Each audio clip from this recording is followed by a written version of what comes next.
Hey, stop, tu roules sur le boulevard BD. Cet album est fait pour toi. Mathéo, tome 6, 6e époque. Septembre 1939, juillet 1940.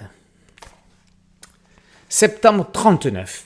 Mathéo est revenu de la guerre d'Espagne. Après avoir retrouvé Paulin qui a refait sa vie, il lit dans le journal que Varsovie est sous les bombes allemandes. Hitler est déchaîné, Daladier fait juste les gros yeux.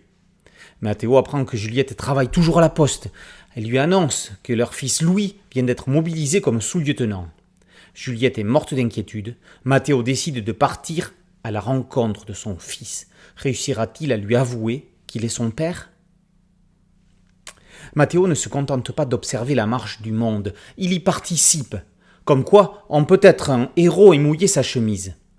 Gibra se sert de l'histoire pour raconter son histoire, ce qui lui donne encore plus d'intensité. En 6 volumes, la série Mathéo n'est pas une histoire, ce n'est pas non plus une aventure, c'est une fresque, une comédie humaine avec tout ce qu'il y a de tragique dans le mot comédie. On savait Jean-Pierre Gibra, dessinateur de grande classe. On ne comprend d'ailleurs pas pourquoi il n'est pas cité plus souvent dans la liste des grands primables d'Angoulême. Il est l'un des meilleurs dessinateurs réalistes contemporains. Les décors nous entraînent dans l'Europe du milieu XXe siècle. Ces personnages féminins se ressemblent ? Et alors, elles sont si belles. Gibra est le maître de la couleur directe. Pour autant, il ne privilégie pas l'esthétisme, mais la vitalité, grâce aux coups de crayon qui restent apparents sous des tons divers. On le connaissait, scénariste minutieux, on l'apprécie de plus en plus comme un dialoguiste exceptionnel. Chaque parole est écrite comme un échange théâtral, mais sans la grandiloquence de cet art qui est un spectacle vivant sur scène. Tout simplement, avec une justesse et une finesse percutantes, comme dans les grands films de cinéma. Paradoxalement, Gibra est aussi adepte des planches muettes.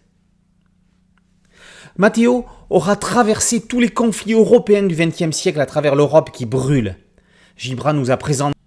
Pour continuer, l'auteur prévoit une suite au vol du corbeau, dans laquelle Jeanne suivra François en Indochine. Il se pourrait même qu'il y ait des liens avec l'univers de Mathéo.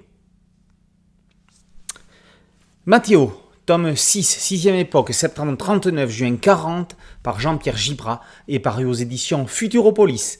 Boulevard BD, c'est un podcast audio et une chaîne YouTube. Merci de la liker, de partager et de vous abonner. A très bientôt sur Boulevard BD. Ciao.